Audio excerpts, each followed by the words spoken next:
Hari ini seperti yang telah disampaikan oleh Pak Bukhari tadi bahwa kami selaku calon guru penggerak angkatan 10 ditugaskan untuk mendiseminasikan atau dengan kata lain mensosialisasikan program disiplin positif dalam rangka. Baik Bapak Ibu, untuk tugas pada pagi hari ini itu adalah kaitannya dari 4 modul yang pertama modul 11 filosofis pemikiran Ki Hajar Dewantara, kemudian yang kedua nilai dan peran guru penggerak, yang ketiga visi guru penggerak, dan keempat budaya positif. Kita masuk ke tahap yang pertama, yaitu filosofi pemikiran Ki Hajar Dewantara. Ada beberapa kata kunci yang perlu kita sepakati bersama Bapak Ibu, yang harus kita pahami sebelum kita melaksanakan kurikulum Merdeka. Menurut pemikir kita, Bapak Ki Hajar Dewantara selaku Bapak Pendidikan dan selaku, menurut filosofi Ki Hajar Dewantara adalah ibarat petani. Petani itu mulai dari menanam bibitnya, menjaga, menyiangi, memberi pupuk, memberi air, sampai dia dipanen. Itu adalah tugas dari petani.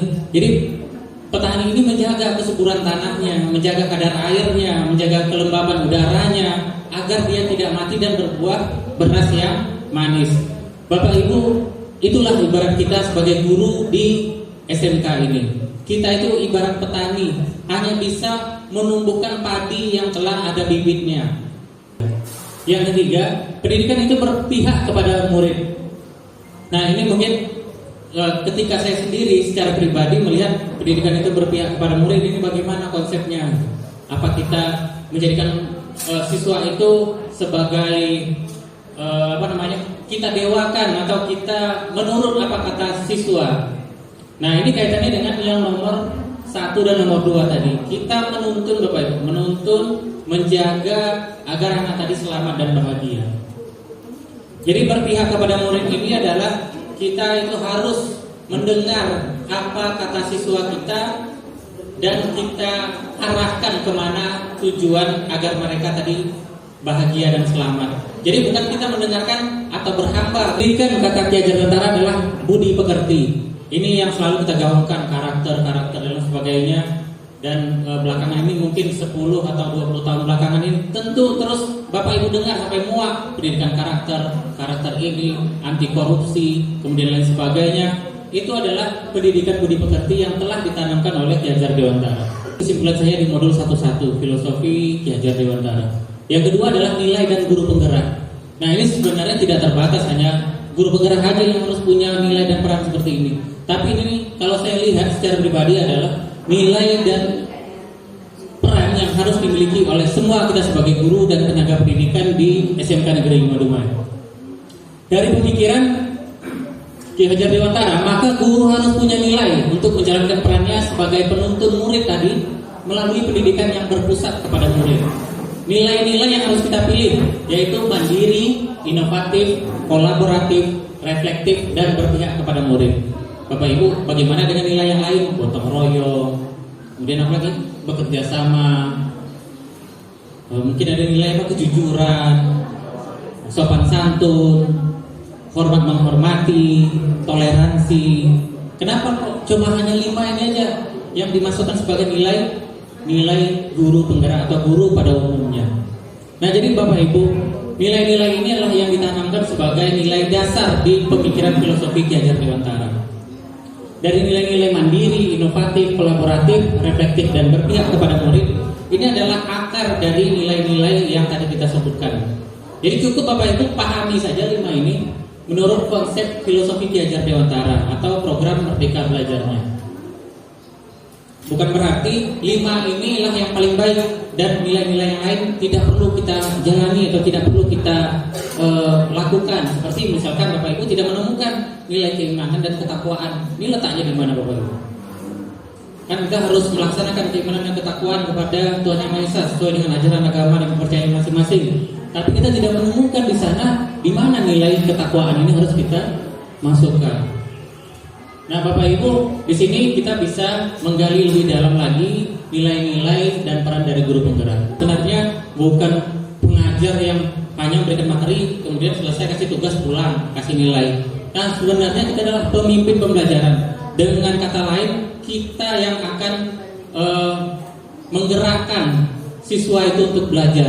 Bukan kita sebenarnya yang harus 100% mengajar di dalam kelas, tapi kita yang menggerakkan anak-anak agar mereka yang mau belajar. Fungsi kita itu sebenarnya untuk menggerakkan mereka untuk belajar secara mandiri. Bukan kita yang hanya mengajar ceramah 24 jam, besok ulang lagi, sampai di WA pun kita ceramah gitu. Nah, fungsi kita sebenarnya adalah membentuk anak agar mau belajar.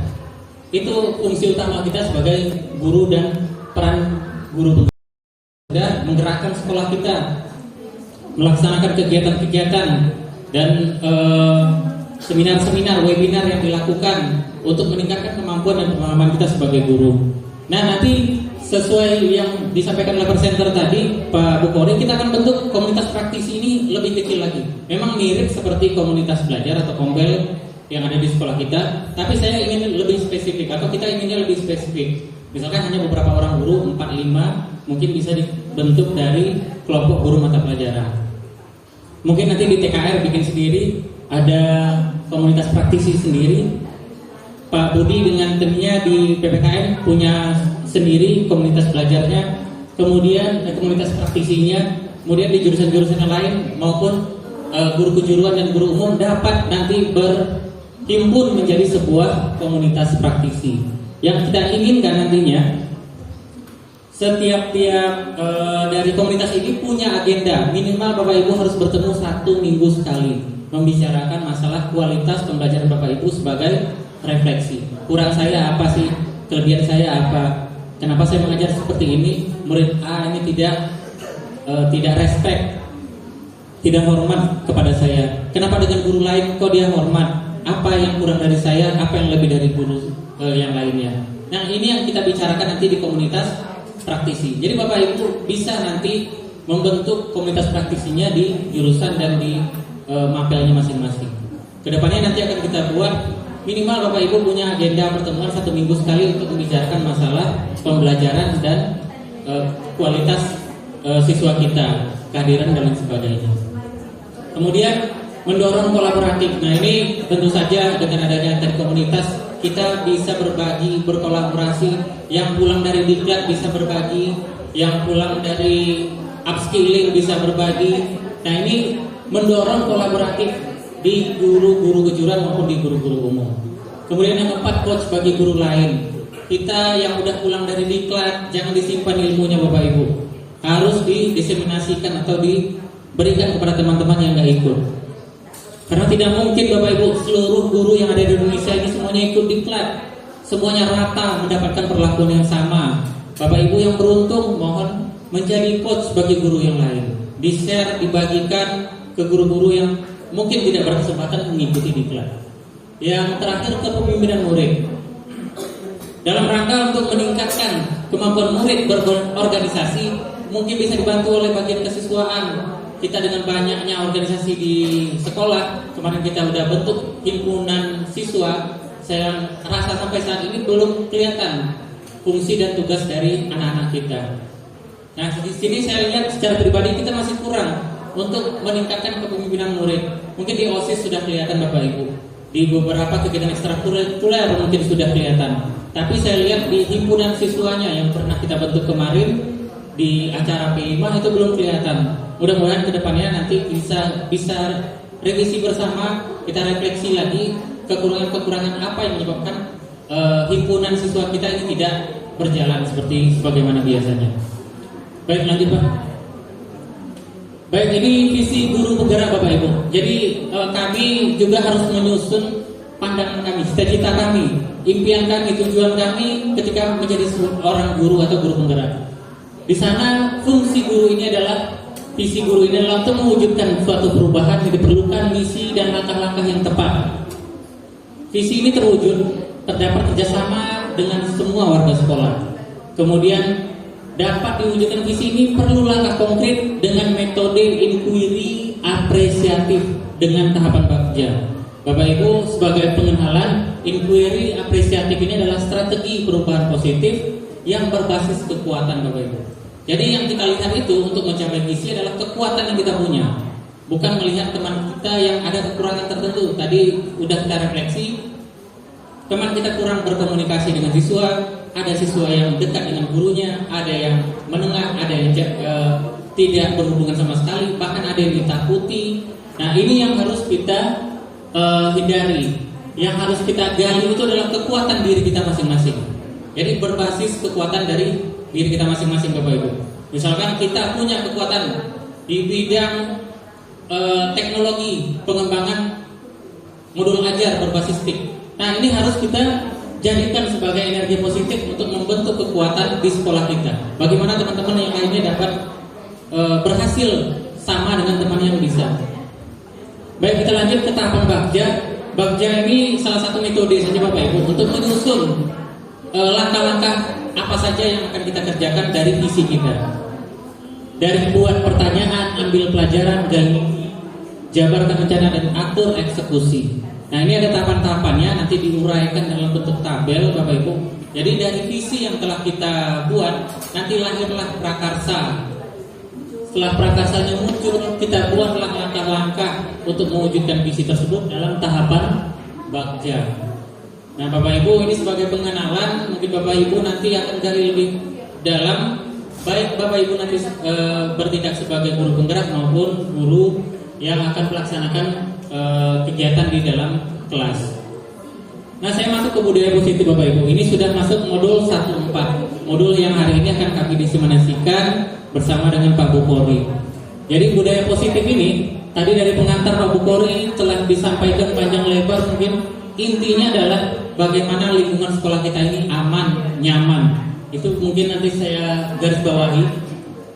Kalau siswa merasa tidak aman di sekolah, kita tidak berhasil melaksanakan budaya positif. Aman ini dari apa? Dari bullying, pencurian, kekerasan, perkataan kasar dan lain sebagainya. Ini adalah bentuk-bentuk dari lingkungan belajar yang tidak positif. Nah, ini harus kita kedepannya harus kita gali dan kita perkuat untuk membuat lingkungan belajar anak ini aman. Kemudian mendorong kemandirian, bertanggung jawab, serta membebaskan murid untuk berpikir kritis. Maksudnya anak-anak itu diberikan kemampuan untuk bertanya, kemampuan untuk berpikir kritis terhadap apa saja masalah-masalah yang mungkin dihadapi oleh siswa. Bapak Ibu, mungkin saya sendiri juga mengalami, Bapak Ibu, ya. Di WA saya itu sampai tengah malam pun siswa berani-beraninya mengontak saya masalah pribadi. Nah, ini sebenarnya tidak boleh kita larang. Itu adalah buah hasil pikirannya, kemampuan dia untuk bertanya yang harus kita sikapi, Bapak Ibu. Kalau siswa langsung bilang, kamu nggak tahu aturan, ini udah malam, kamu nggak tahu ini urusan pribadi, udah nggak bisa lagi saya layani pertanyaan seperti ini, dan hal-hal seperti itu yang mungkin tidak sengaja mungkin kita sampaikan kepada siswa kita. Nah, ini yang mungkin nanti akan kita rubah bersama-sama, Bapak Ibu. Kita ubah bersama-sama bagaimana kita dapat menampung dan membebaskan murid kita untuk berpikir kritis, untuk bertanya kepada kita.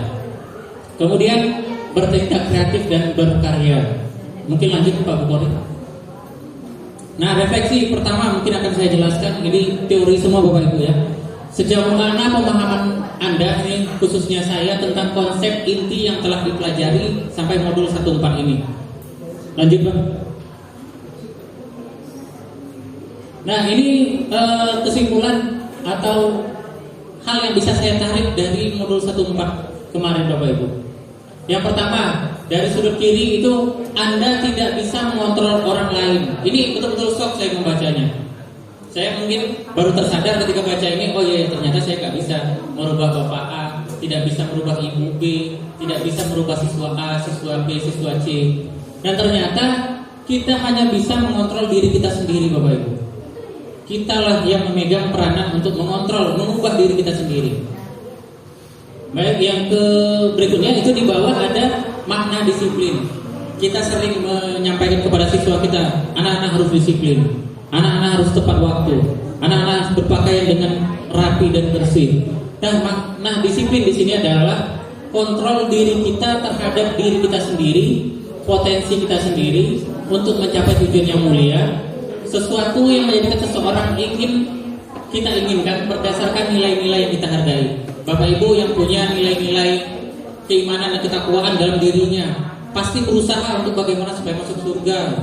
Bapak Ibu yang ingin nanti kaya, sukses ke masa yang akan depan, bagaimana menjadi pemimpin yang baik, bagaimana menjadi manajemen yang baik, bagaimana menjadi siswa yang baik. Kemudian di teori pilihan yang kedua, menurut Dr. William Glasser ini, yaitu semua perilaku punya tujuan, Bapak Ibu. Jadi siswa salah, siswa benar, siswa mempunyai perilaku yang salah, melanggar aturan, mereka semuanya punya tujuan. Kenapa mereka terlambat? Kenapa mereka tidak berpakaian yang seharusnya dipakai di hari tersebut? Kenapa mereka cabut? Kenapa mereka merokok? Kenapa mereka melawan orang tua? Kenapa mereka berkata kotor? Setiap yang disampaikan oleh seseorang, baik Bapak Ibu sendiri maupun anak kita, itu punya tujuan. Kenapa mereka berkata kotor? Karena mereka membela dirinya. Untuk membela dirinya bahwa mereka tidak seperti itu. Mereka mengumpat, mereka kemudian membantah Bapak Ibu. Itu karena kita dinilai menyerang mereka. Mereka kan bertahan. Kita nanti kaitkan dengan kebutuhan dasar manusia, Bapak Ibu. Yang di sebelah kanan oranye itu saya masukkan 5 kebutuhan dasar manusia. Yang pertama, penguasaan. Kita setiap orang ini ingin menguasai apapun kita ingin menguasai. Menguasai rumah, menguasai diri kita, alat-alat yang kita punya, harta benda yang kita punya. Kita ingin menguasai siswa kita ingin menguasai guru, kita ingin menguasai teman.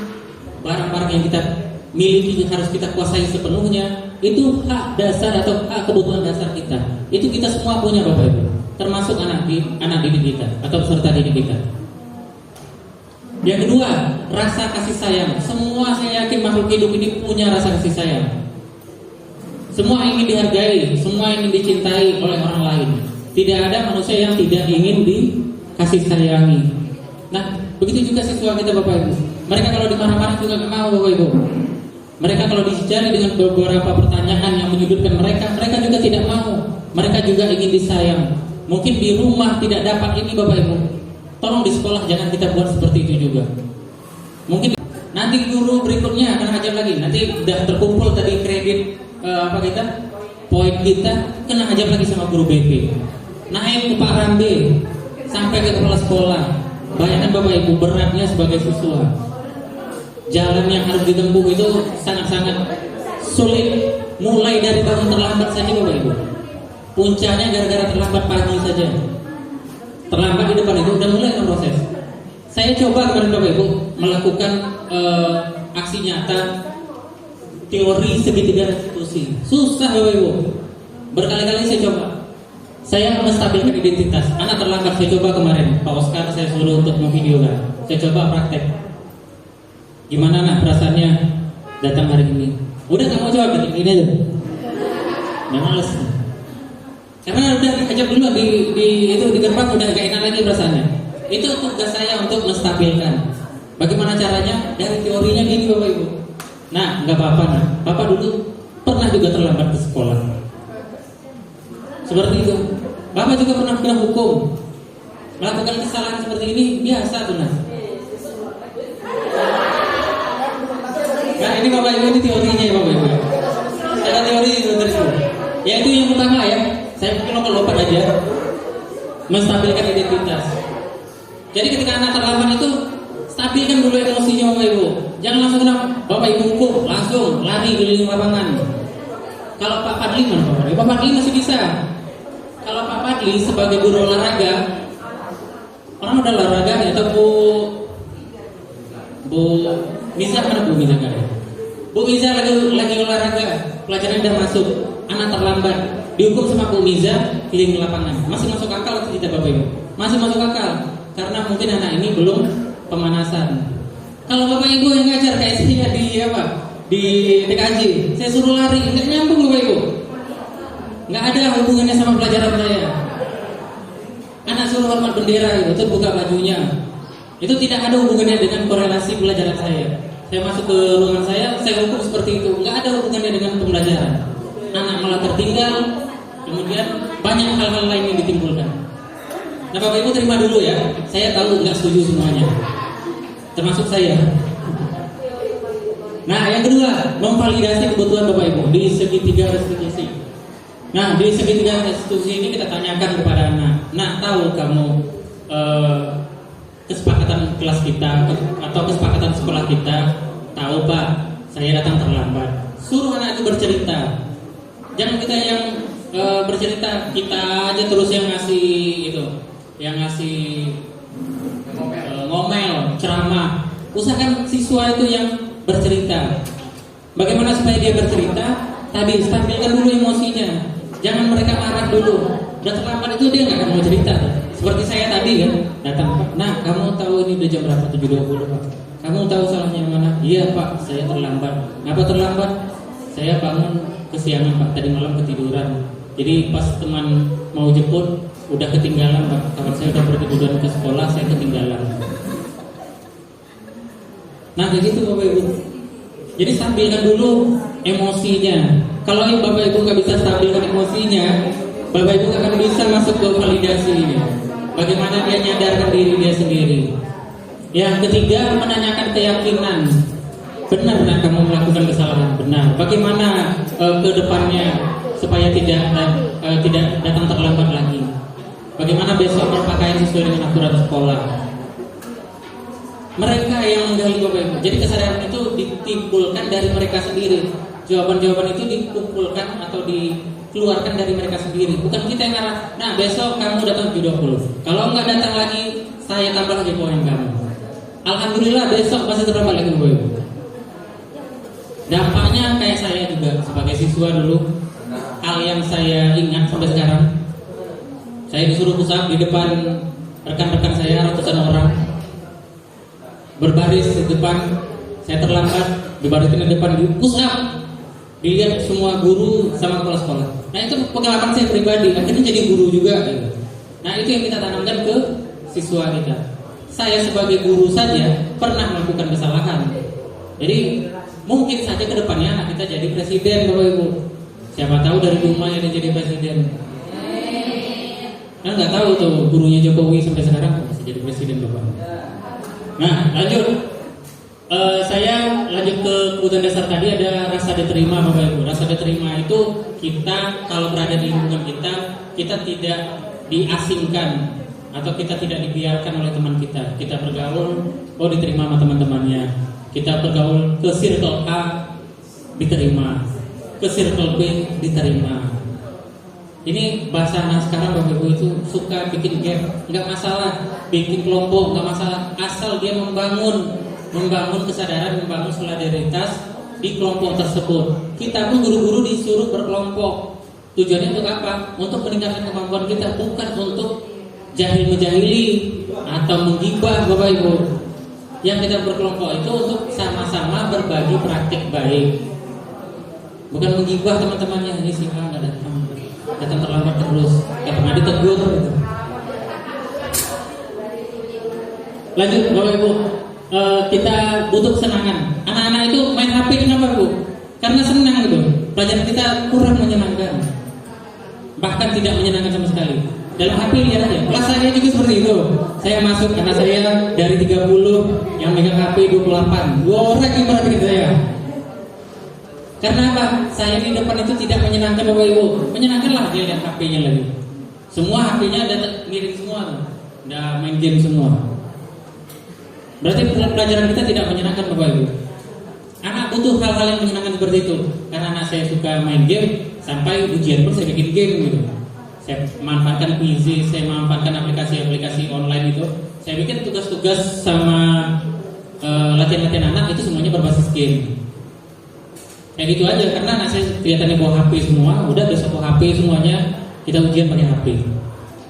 Saya menang, siswanya menang. Itu namanya senang sama senang. Mana ya kalimatnya? Di slide berikutnya. Saya senang kan, karena saya bisa ngajar dengan gampang, bikin soal online. Besok saya cobakan lagi, tahun depan saya cobakan lagi. Soalnya itu aja gitu, nggak berkembang kan? Saya tinggal pilih gitu. Saya tinggal pilih mana yang sesuai dengan siswa kita.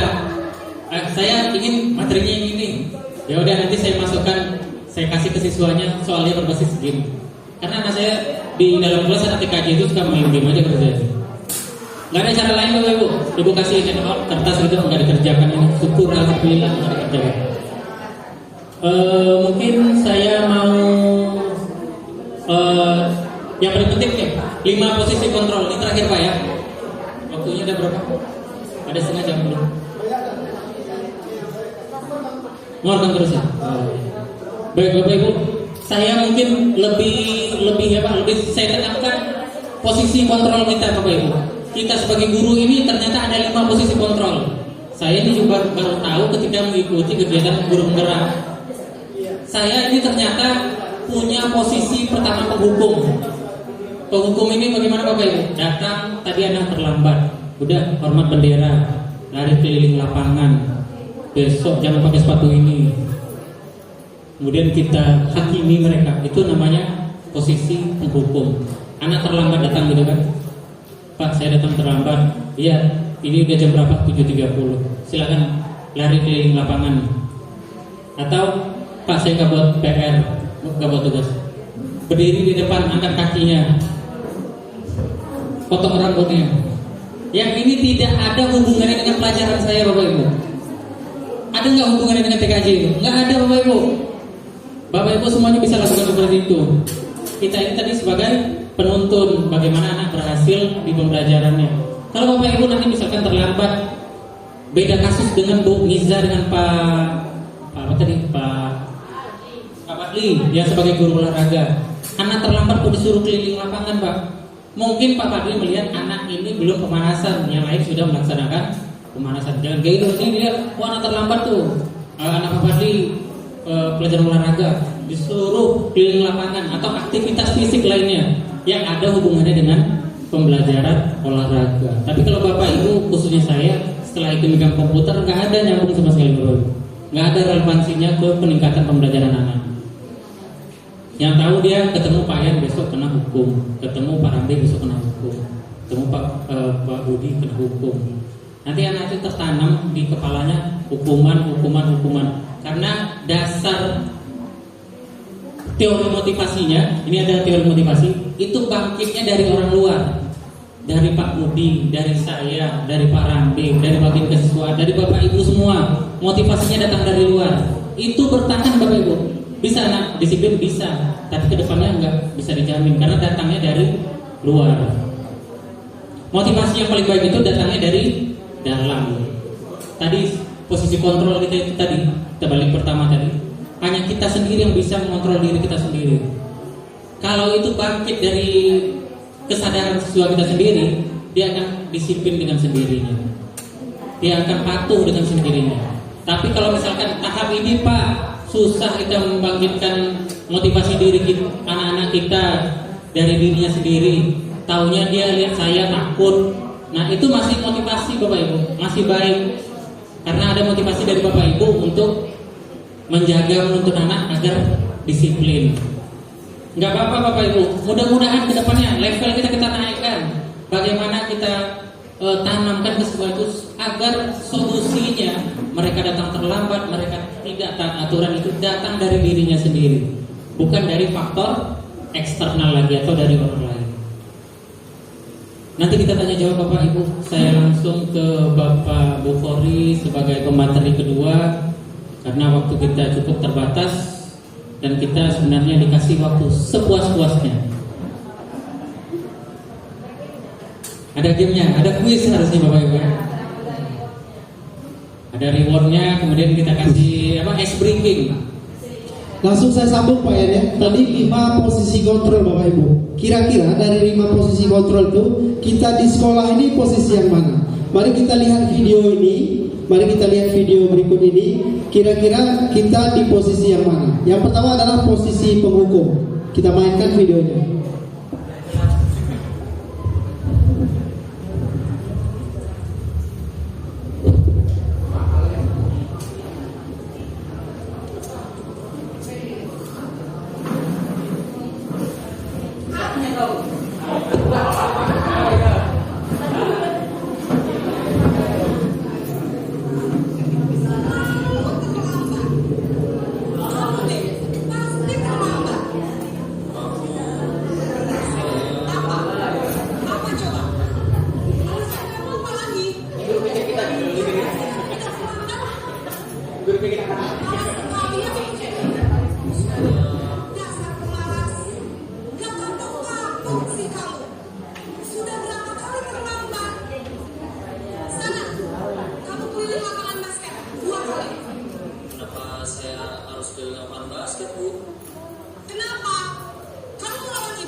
Baik, ini posisi penghukum.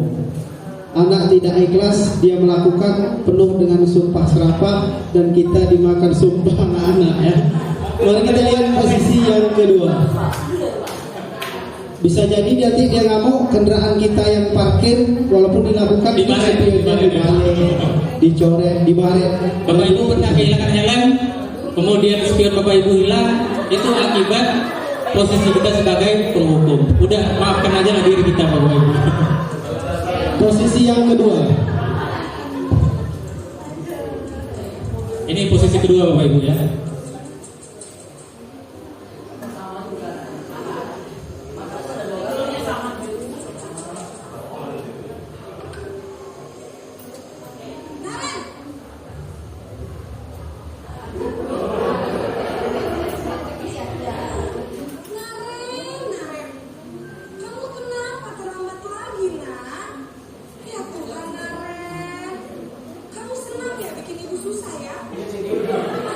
Siapa ini? Ayo, siapa ini?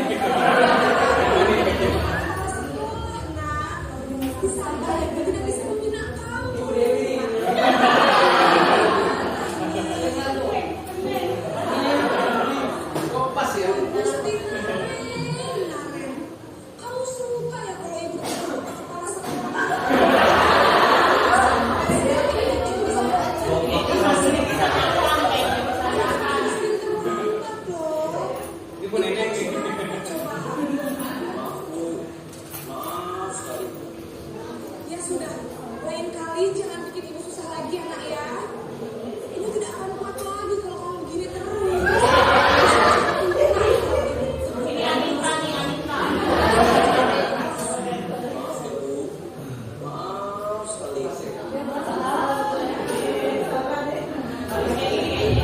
Baik, itu posisi kedua Bapak Ibu.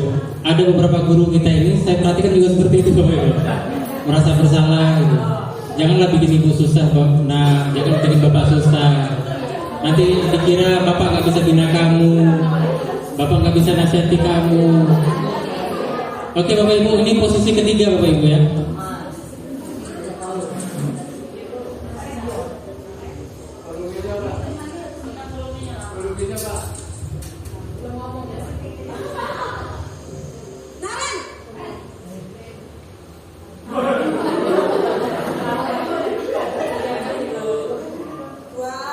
Sudah jam berapa ini nak? Habis ibu saya lupa bangunkan saya bu. Kamu malah menyalahkan ibu kamu. Kamu bukannya anak yang larinya paling kencang. Kok terlambat sih? Iya bu, saya memang terlambat bangun tadi. Jadi biarpun saya lari kencang, tetap gak kekejar bu. Ya sudah sana. Nanti lain kali larinya lebih kencang lagi ya. Biar gak terlambat lagi. Bikin seneng ibu. Demi ibu. Bisa kan? Bisa lah bu. Kamu ini ada siapa nih? Baik Bapak Ibu, itu posisi guru kita yang anggap kita sejajar dengan siswanya. Friend, teman main, teman untuk berbagi suka dan duka. Ada kan Bapak Ibu yang bertindak seperti itu? Ada. Banyak. Ini friend saya nih. Ini guru ini friend lah sama kami nih. Mana-mana enak, gaul gitu. Ajak jalan-jalan mau. Makan-makan oke. Oke lanjut. Yang keempat ini posisi pemantau atau pemonitor.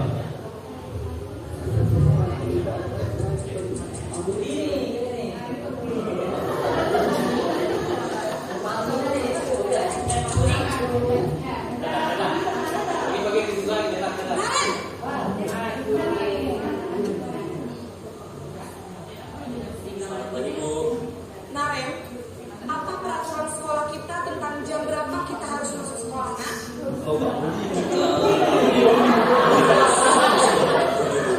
Iya betul, sekarang sudah jam 7.20. Naren sudah tahu konsekuensinya jika terlambat hadir. Paham bu. Saya harus tinggal puas pas jam istirahat selama 20 menit. Iya benar, konsekuensinya demikian. Jadi nanti jam 9.30 pas istirahat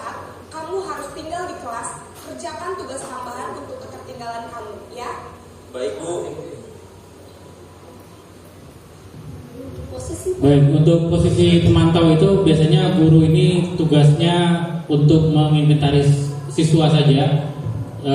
Dia hanya mengingatkan aturan-aturan atau konsekuensi yang telah kita sepakati bersama.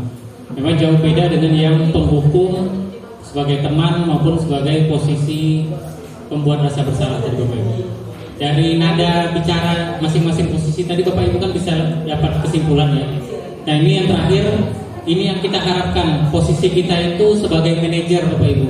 Posisi yang kelima, kita sebagai manajer di dalam pembelajaran.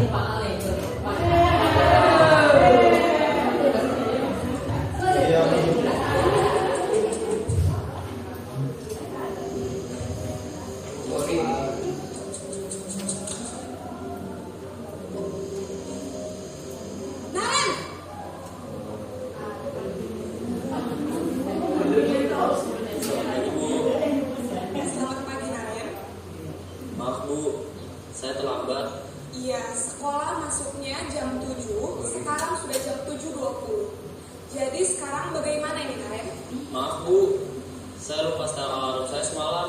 Baiklah, menurut kamu, keyakinan sekolah yang mana yang perlu kamu tingkatkan?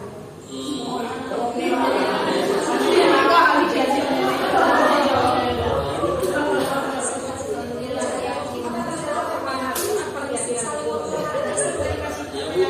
saya meyakininya.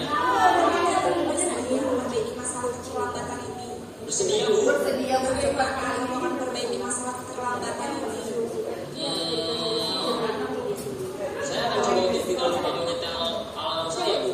Baik, kalau Naren lupa kita alarm di rumah, ada orang yang kira-kira bisa bantu mengingatkan tidak? Ada Bu, kata saya, Kak Emma. Ada lagi selain KM? Selain Kak Emma, ada ibu saya. Baik, jadi yang mengingatkan Naren adalah Kak Emma dan Ibu Aulia. Kira-kira akan mulai setel alarm kapan nih Naren? Setelah pulang sekolah, akan segera saya lakukan. Baik, jadi Naren akan setel alarm untuk bangun besok pagi dan akan diingatkan oleh kakak dan ibu dan Naren ya. Dan ada lagi yang mungkin perlu dilakukan Naren agar tidak terlambat bangun lagi. Tidak ada Bu. Baik, terima kasih untuk kerjasama kamu. Sekarang aku lebih ke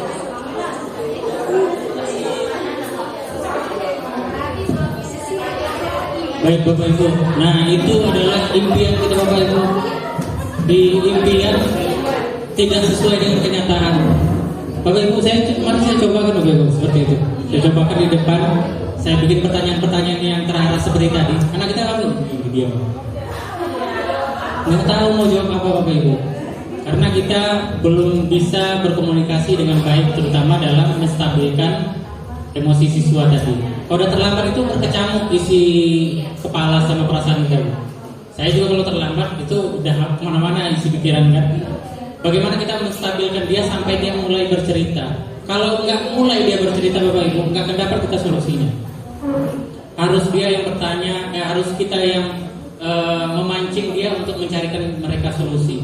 Itu saja yang kita lihat dari posisi-posisi guru ini tadi, di mana dia posisinya sebagai penghukum, sebagai pemberi rasa bersalah, sebagai pemantau, sebagai teman, terakhir ini sebagai manajer. Sebagai manajer ini kita hanya memanage mereka, bagaimana mereka menemukan solusi mereka agar datang tidak terlambat. Kita coba terus Bapak Ibu. Saya coba kemarin di depan kurang berhasil menurut saya. Saya lihat videonya, saya cobakan kedua siswa, alhamdulillah hasilnya kurang memuaskan saya sendiri. Itu bahan refleksi bagi saya. Mungkin Bapak Ibu guru bisa coba, nanti Bapak A atau Ibu B nanti yang akan memantau. Coba kita praktikkan teori ini. Apakah berhasil? Bagaimana dampaknya ke kita? Bagaimana dampaknya ke siswa? Gimana Bu?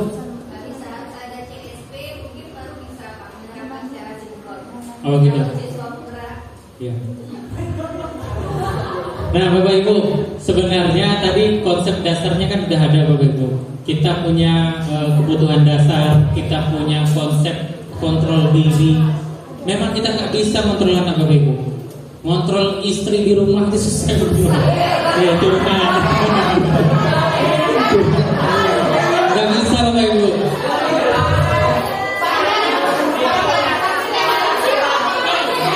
Supaya Bapak Ibu tergugah gitu. Kenapa kok anak ini susah betul diatur? Kita yang sekamar tiap hari aja nggak bisa diatur. Lebih lama waktunya susah diatur. Nah itu konsepnya Bapak Ibu. Kembali ke konsep dasar tadi bahwa kita nggak bisa mengontrol orang lain. Yang bisa mengontrol itu adalah mereka sendiri. Bagaimana kesadaran itu muncul dari dirinya sendiri. Bagaimana siswa ini berubah mulai dari dirinya sendiri, atau dorongan motivasinya itu berasal dari dirinya sendiri. Itulah tugas kita sebagai guru. Kita cuma menggali bakat-bakat mereka, kemampuan-kemampuan dasar mereka yang mereka bawa sejak lahir. Menurut pemikiran Jajar Dewantara itu, kita sejak lahir itu punya bakat masing-masing. Udah bawa bibit unggul. Karena persaingannya 2 miliar sekian, kita menang juara 1. Alhamdulillah kita yang lahir. Punya kemampuan yang tidak mungkin dimiliki oleh orang lain. Itu hanya kita yang punya. Dan tugas kita sebagai seorang guru adalah menggali bakat-bakat anak tersebut. Bagaimana bakat tadi itu muncul. Kita sebagai penuntun, kita sebagai petani, bagaimana nampak bakat anak ini, ternyata dia pandai berbicara, yang ini pandai menggambar. Jangan Bapak Ibu samakan tugasnya semuanya. Udah semuanya tugasnya buat dalam buku catatan. Ada yang suka gambar Bapak Ibu. Saya nggak bisa ngerti mencurahkan semua pengetahuan saya hanya lewat kata-kata. Nggak pandai ngomong, udah tulis saja nak. Lewat gambar, atau lewat karya, lewat video, lewat vlog, atau lewat blog. Itu yang kita gali Bapak Ibu. Kita lihat kemampuan anak-anak kita ini. Ini bakatnya di mana? Tugas kita di situ Bapak Ibu. Kita tuntun mereka agar tumbuh kembang sesuai dengan bakat mereka. Itulah yang dipahami oleh filosofi Ki Hajar Dewantara. Kita menumbuh kembangkan bakat anak yang sudah mereka bawa sejak lahir. Nah mungkin itu dari saya. Silakan Pak Bukhari dilanjut. Baik, Pak Al tak sekaya Pak Al ini dah gatal mau nanya dia. Sedikit Pak Al sebelum itu. Tadi di video terakhir posisi manajer ya Bapak Ibu, posisi manajer, gurunya bertanya, posisinya Naren katanya. Dari mana anak bisa menjawab? Apa kesepakatan kan kepala sekolah apa? Guru pikirnya nanya, apa kesepakatan kelas yang sudah dibuat? Apa keyakinan kelas dibuat? Anak itu bisa menjawab. Ketika 20 menit setelah istirahat nanti, saya harus tinggal di dalam kelas selama 20 menit mencatat yang saya tertinggal. Itu bagian dari keyakinan kelas yang sudah disepakati secara bersama. Anak sudah tahu kalau dia terlambat, bukan hukuman, tapi konsekuensinya itu yang harus dilakukan. Nah, beberapa hari yang lalu kami mengajak Bu Yani, ayo Bu, kita sepakat di SMK 5 ini, mari wali kelas, seluruh wali kelas membuat keyakinan kelas. Contoh keyakinan kelas ini banyak di internet itu banyak keyakinan kelas. Ini beberapa contoh. Contoh agak pertama ini adalah menghargai waktu. Di keyakinan kelas kita tidak dibenarkan menggunakan kalimat negatif. Dilarang menggunakan handphone, dilarang ini, itu kita hindari. Contoh kalimat yang tidak negatif, menghargai waktu dan selalu tepat waktu. Ini agar anak selalu tepat waktu dalam mengerjakan tugas, kemudian masuk. Katanya hanya itu. Ini contoh keyakinan kelas. Dan ini ingin segera kita buat. Kalau sudah kesepakatan ini bersama kita buat di seluruh kelas, nanti tim disiplin sekuat di depan atau guru piket di depan tinggal menanyakan, kita ngambil posisinya boleh sebagai pemantau. Dari 5 posisi kontrol tadi yang bisa kita lakukan di sekolah untuk menerapkan budaya positif adalah posisi pemantau dan posisi manajer. Nanti manajer mungkin wali kelasnya atau kepala sekolah bisa difungsikan sebagai posisi manajer, atau kita sendiri juga bisa. Nah, posisi kontrol.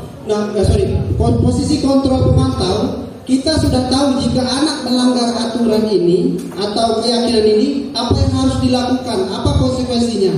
Pak Budi, kita ke depan mungkin bersama Bu Yani kita mohon bantuan gombel kita. Konsekuensinya apa mau kita buat? Contoh, anak tidak pakai sepatu hitam. Sempat ditanya memang, apa sih urgennya pakai sepatu hitam di sekolah? Kalau pakai sepatu putih kenapa Pak? Nyambung nggak pakai sepatu hitam tadi itu dengan pembelajaran? Itu sempat berdebat. Terus rambut, kira-kira ada tidak hubungan rambut dengan anak akan pintar, anak akan tampak? Mari kita buka lagi Bapak Ibu, kapan waktunya kita bedah lagi. Harapan kita nanti di semester besok sekolah kita sudah punya keyakinan kelas dari dulu, berangkatnya dari keyakinan kelas dulu. Ini hanya contoh. Buat dulu keyakinan kelas, dari keyakinan kelas nanti ada keyakinan sekolah serta ada konsekuensinya. Jika anak pakai sepatu hitam atau pakai sendal, apa konsekuensi yang mau kita terapkan? Apakah sepatunya selama dia belajar dari jam 7.30 nanti dia tidak pakai sepatu atau nyeker sampai pulang? Apakah itu mau kita sepakati? Atau apakah anak harus pulang jemput sepatu? Keyakinan seperti apa? Mari kita duduk bareng, kita buat keyakinan sekolah itu. Lalu ketika anak tidak mengerjakan tugas, apa konsekuensi yang harus kita buat pada anak?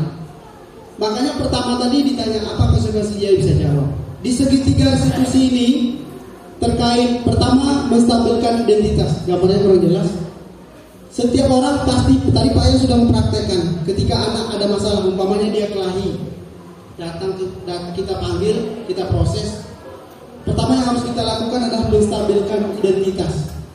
Jangan sampai dia bertambah meledak emosinya, tapi dia merasa ada orang di dekat dia. Apa yang harus kita lakukan? Yang kita lakukan pertama adalah menstabilkan identitas. Setiap orang pasti pernah melakukan kesalahan, itu kita bilang. Terus kamu bukan satu-satunya yang pernah melakukan hal seperti ini.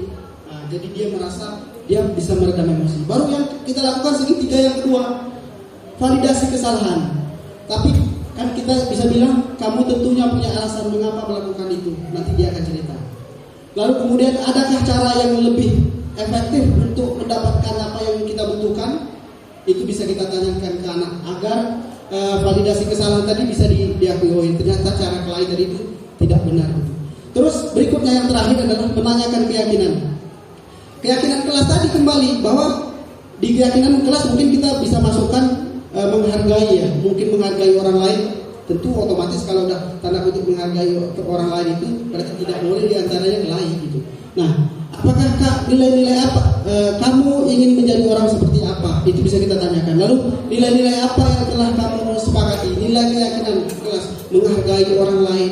Pak, iya Pak, saya harus menghargai orang lain. Kemudian apa yang dilakukan? Nah, dengan melakukan segitiga resolusi tadi di posisi model manager diharapkan anak punya solusi sendiri dari masalah dia. Kita hanya membimbing, dan itu harapannya akan bertahan lama di kepalanya. Ketimbang kita menghukum kalau lain, kita semua panggil orang tua ini. Nah, tapi kita buat kesepakatan dan konsekuensinya. Pak Budi sudah mungkin itu aja Pak. Ada lagi, ada beberapa contoh tadi. Jadi tadi sudah dibahas oleh Pak Yan teori kebutuhan. Kita harus cek Ibu BK, nanti kami share. Boleh tidak Bu? Boleh tidak ya? Apa yang didapat ini di share. Kan ada angket. Angket itu ada 40 soal. Kalau anak bermasalah kita kasih angket itu, dia akan menjawab. Biar kita cek kebutuhan mana loh. Pak Yan tadi yang tadi teori kebutuhan. Nah, kebutuhan mana dia yang belum terpenuhi? Jangan-jangan bertahan hidupnya belum terpenuhi. Survival, bertahan hidup itu survival atau sandang papan pangannya belum dapat ya di sini. Iya, belum makan, belum sarapan. Ini contohnya juga. Kita bisa nanya ada angket 40 itu, kalau itu bisa kita siapin apa yang harus kita lakukan. Ya, mudah-mudahan sekolah kita ini makin baik disiplinnya, disiplin positifnya bisa ditingkatkan.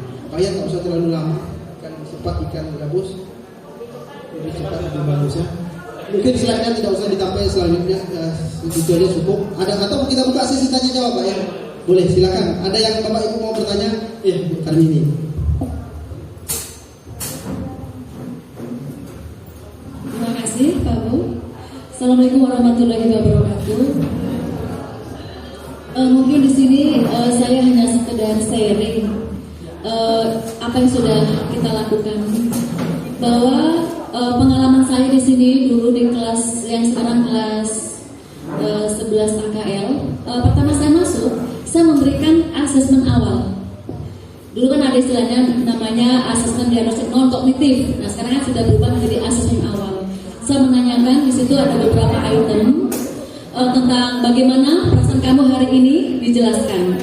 Lalu proses pelajaran seperti apa yang kamu inginkan. Jadi setelah itu dalam tugas portfolio siswa menceritakan perasaannya. Sehari saya sangat kesal, saya terlambat. Sementara saya harus menunggu teman saya. Kesal dengan temannya. Ada lagi yang saya harus mengantar orang tua saya dulu jualan, buka kedai dan sebagainya. Sehingga saya terlambat sama saya kan saya beri sanksi waktu itu. Ya kenapa? Bagaimana kamu bisa terlambat? Nadanya datar, tidak boleh marah. Jadi kapan kamu tidak terlambat lagi? Bagaimana solusinya? Saya Bu besok akan minta orang tua saya segera gantian. Ketika saya sudah buka kedai, ibu saya harus segera oplosan, saya harus segera balik sekolah sehingga untuk antisipasi seperti itu. Jadi mereka sudah melakukan dan insya Allah mereka tuh untuk penerapan disiplin positifnya mereka sudah mulai berjalan, di mana setelah kita melakukan asesmen awal tentang kondisi kebutuhan dia tadi seperti yang dipaparkan masalah kebutuhannya, kita juga mengadakan asesmen untuk mengetahui gaya belajarnya seperti apa. Kita berikan link untuk mengetahui gaya belajar. Kan ada yang tipenya auditorial, kita berikan praktek, dia nggak bertemu. Ada yang tipenya kinestetik, kita berikan ceramah terus, dia juga bosan. Jadi ada beberapa tipe, ada juga tipe campuran. Jadi kita harus mengetahui dulu gaya tipe belajar anak sehingga kita bisa melaksanakan proses pembelajaran seperti apa yang dia inginkan. Yaitu seperti yang sekarang itu namanya proses pembelajaran berdiferensiasi. Ada yang suka menggambar tadi kata Pak Ian, ya, ada yang suka membuat video, ya berarti dia tipenya visual, melihat atau menonton. Nah kemudian untuk keyakinan kelas saya sudah praktekkan juga ini Bapak Ibu. Jadi kami di kelas 10, saya sudah buat videonya itu, video pembelajaran untuk penerapan disiplin positif yang terintegrasi dengan mapel akuntansi. Jadi kita udah buat kesepakatan kelas itu dari anak-anak masukannya. Apa yang kalian inginkan? Dihargai Bu, ketika berpendapat tidak dijatuhkan teman. Jadi ada beberapa item yang memang dari siswa, lalu kita jadikan pedoman, kita ketik dan disepakati dan mereka menandatangani. Nah sehingga kalau ada semacam apa ya mereka kan lihat yang sudah saya minta di press, sekarang udah hilang tuh yang di kelas pulangkan. Jadi setiap kelas yang sudah kita berkesepakatan kelas, kedepannya dia lebih bisa kontrol. Dan jangan lupa setiap awal kita tanyakan bagaimana apa yang kamu inginkan. Refleksi itu harus dibiasakan. Di akhir pelajaran juga kita tanyakan bagaimana suasana belajar kamu hari ini, apakah sudah sesuai dengan harapan kamu? Kita tanyakan apakah kamu sudah merasa nyaman, sudah merasa tidak ada. Kadang kan anak dibilang caper gitu ya, cari perhatian. Kadang-kadang kan seperti di sini anak tidak mau aktif dalam proses pembelajaran. Nah, jadi jangan lupa kita untuk melakukan refleksi di awal dan di akhir. Lalu harapan kamu ke depannya seperti apa?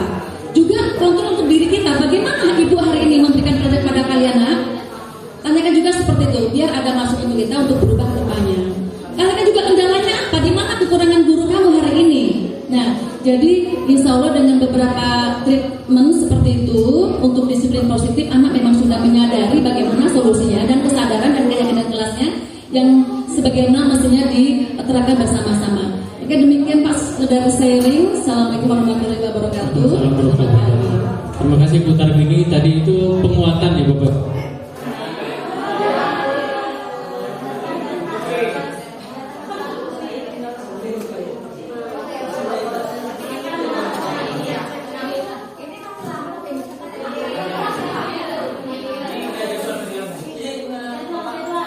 Sebelum saya jawab ini saya minta tolong dokumentasi juga karena salah satu untuk membuat aksi nyata saya kita dalam CFD. Boleh kan?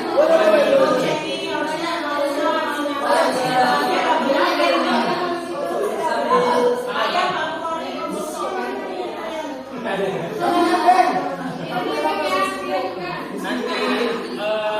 siang udah dari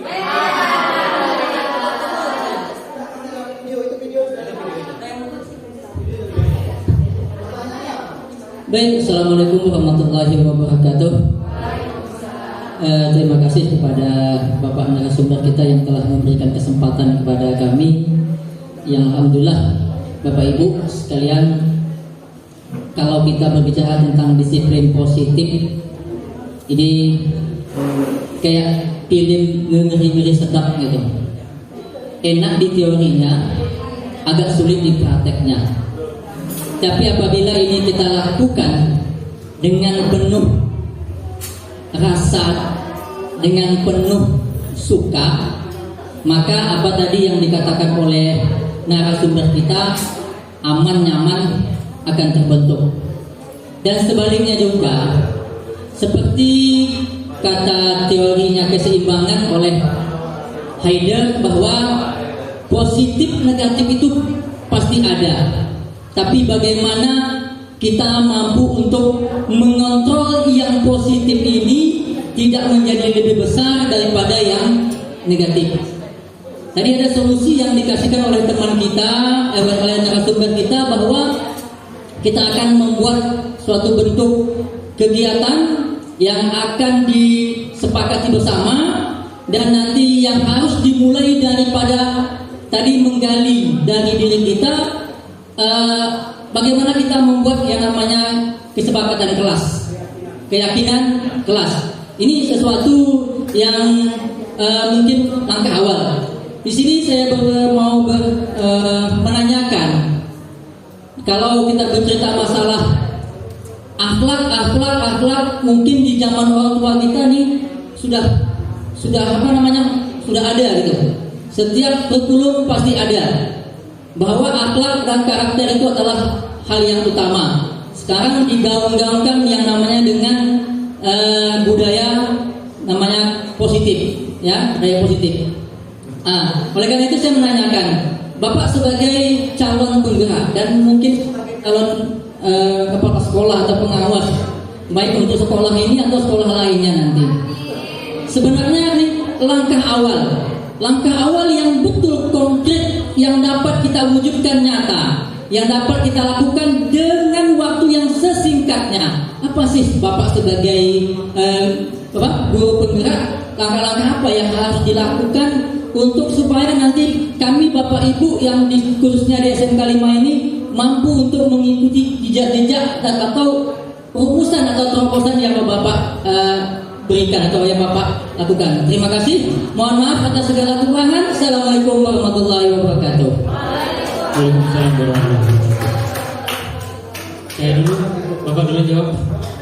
Karena ini pertanyaan ini bagus sekali, Pak Al. Langkah-langkah yang konkret yang bisa dilakukan oleh kami sebagai calon guru penggerak tahun ini. Mudah-mudahan Pak Al ini bisa kami jalankan, bisa kami terapkan di sekolah kita.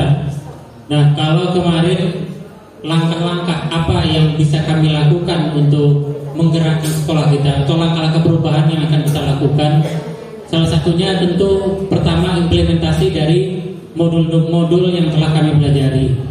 Jadi semua modul dari modul 1 nanti sampai modul ketiga 4 mudah-mudahan dapat kami lakukan aksi nyatanya di sekolah kita. Dan salah satu contoh dari aksi nyata yang kami lakukan yaitu pada kegiatan hari ini. Hari ini sudah termasuk salah satu bentuk kami mensosialisasikan, mendiseminasikan apa yang telah kami pahami dan kami pelajari dari modul guru penggerak. Alhamdulillah Bapak Ibu, sebenarnya Bapak Ibu, setelah saya baca-baca dari modul 11 sampai 14, Bapak Ibu udah lakukan semuanya Bapak Ibu. Sudah pernah kita lakukan, sudah pernah kita laksanakan. Cuma kita nggak tahu ternyata ini ada teorinya. Ternyata ini sudah ada filosofinya, sudah ada dasar-dasarnya yang diterapkan oleh Bapak kita Ki Hajar Dewantara. Jadi kegiatan-kegiatan yang mulai dari modul 11 sampai 14 itu Bapak Ibu, saya yakin Bapak Ibu sudah mengalaminya semuanya. Makanya Bapak Ibu jangan yang masih masih pesimis hal ini tidak dapat kita lakukan atau tidak bisa kita terapkan di sekolah, saya yakin kita dapat menggerakkan sekolah kita karena Bapak Ibu saya yakin sudah melaksanakannya. Kebetulan kami saja yang di pendidikan guru penggerak ini mendapatkan teorinya. Saya juga terkejut waktu itu, ternyata disiplin positif tidak pernah saya lakukan di sekolah saya, Pak. Cuma saya nggak tahu ini ternyata ada teorinya. Oh, ternyata ada 5 posisi kontrol kita atau saya sebagai guru di sekolah. Nah, ternyata saya pernah jadi manajer, pernah menjadi penghukum, pernah menjadi pemantau, pernah menjadi teman, pernah menjadi kita break dulu Bapak Ibu ya. Jadi dari 5 posisi kontrol tadi ternyata sudah kita lakukan.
Boleh banyak pertanyaan. Iya. Oh iya. Saya tanya berapa menit lagi? Tapi ada pertanyaan.